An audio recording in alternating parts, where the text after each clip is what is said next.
Vanessa, the caged flame.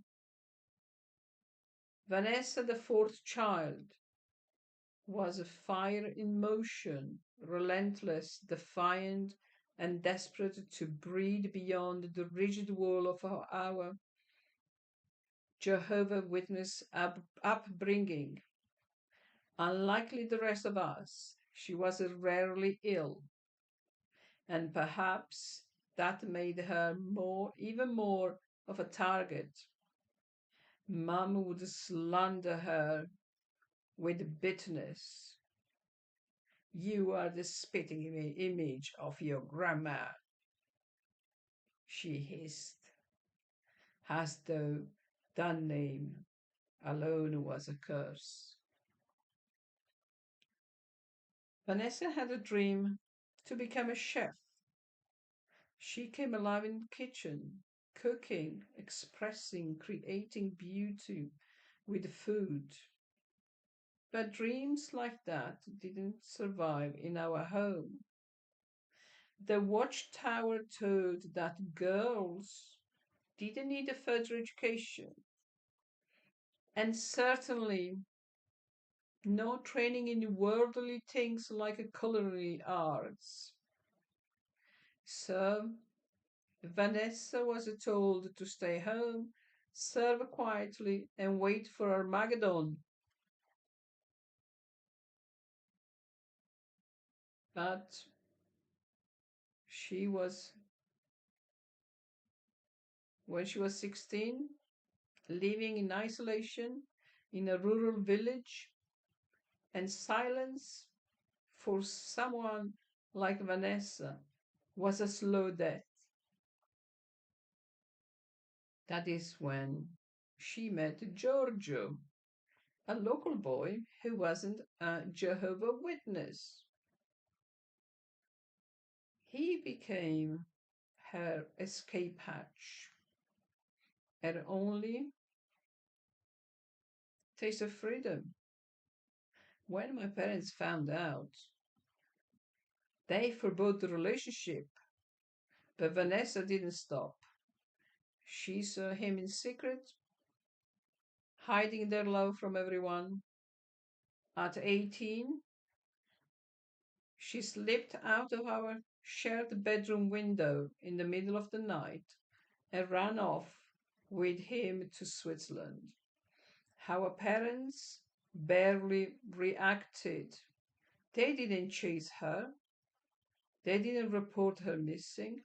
In truth, they acted as though she had never existed. When George's parents later approached mine to arrange a proper wedding, the Jehovah elders intervened. Vanessa was dragged into a judicial tribunal and interrogated about her sexual relationship. Men she didn't know asked her to describe her intimacy with the men she loved. They demanded medical reports. She was made to wait in shame. Eventually, they allowed the marriage, but stripped of dignity. No church, no white dress, no celebration. So Vanessa wore pink, a soft rebellion. She had a quiet, civil ceremony, followed by a modest gathering hosted by George's family.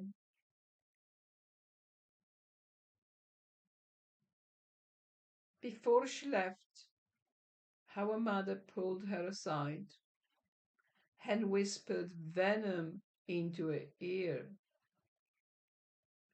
For what you put me through, I hope you never experience a single day of joy in your life. Vanessa didn't take that seriously. She thought it was just anger. A final blow from a mother too proud to say goodbye. But that wasn't the end of it. Behind closed doors, our mother turned to something darker. She performed rituals, curses, intentions rooted in hatred. She didn't just want Vanessa gone, she wanted her destroyed. And slowly, that's exactly what happened. Soon after the wedding, Vanessa began to unravel. She struggled to conceive. Giorgio started abusing her, first with words, then fists. The bruises came daily. He was using drugs, drinking heavily. The dream turned into a prison. When their daughter was 8, Vanessa discovered the unthinkable. Giorgio was sexually abusing her. Later, she would learn something even more disturbing. Giorgio had a long lasting incestuous relationship with his own mother. It was the private, and Vanessa was trapped inside it. She fled, but couldn't take both children. She escaped with her daughter, who by then was heavily addicted to illegal drugs. The son remained with Giorgio, who poisoned him against her. He turned the boy into a weapon, a vessel of rage aimed directly at his mum. Vanessa, once full of life, became a shell. Alcohol took the edge off the pain until it became its own affliction. Her health collapsed, heart attack, diabetes, hypertension, one crisis after another. Death brushed close more than once. The misfortunes kept coming: financial ruin, failed relationship, emotional torment, no peace, no break, no light.